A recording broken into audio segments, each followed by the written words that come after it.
Est-ce qu'il vaut mieux investir en crypto ou en bourse? C'est deux investissements complètement différents. Si tu investis en bourse dans ton PEA, le plan d'épargne en action, tu vas acheter des sociétés françaises et européennes, donc tu vas investir sur l'économie réelle, tu vas investir sur LVMH, sur Total Energy, sur AXA, sur la BNP, peu importe. C'est des entreprises qui génèrent des bénéfices, c'est des entreprises qui emploient des dizaines de milliers de personnes.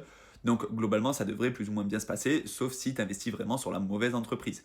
Autre solution, tu peux investir sur des ETF. Un ETF, c'est un panier d'actions, donc tu vas investir sur une économie, par exemple, tout le CAC 40 ou tout le S&P 500, c'est-à-dire les 500 plus grosses boîtes américaines. Donc là, globalement, tu es assez diversifié et il suffit de regarder les performances depuis 50, 60, 70 ans. C'est quand même plutôt intéressant. Le S&P 500, c'est entre 8 et 10% par an depuis 70 ans. Donc globalement, c'est intéressant. Maintenant, les cryptos, c'est beaucoup plus risqué parce que déjà, c'est un marché qui est beaucoup plus jeune.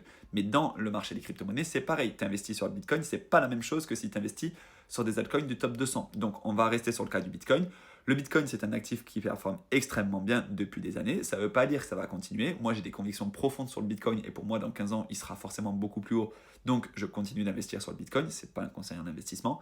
Maintenant, les altcoins, là, c'est beaucoup plus risqué. Mais il y a toujours le couple risque-rendement. Plus tu vas chercher du risque, plus tu peux espérer avoir du rendement. Avec certains altcoins, il est possible de faire plus 100, plus 200, plus 300% en quelques mois, quelques années. Mais c'est aussi possible de faire moins 99% et d'investir donc 100 euros sur un altcoin et de te retrouver avec 50 centimes en fait.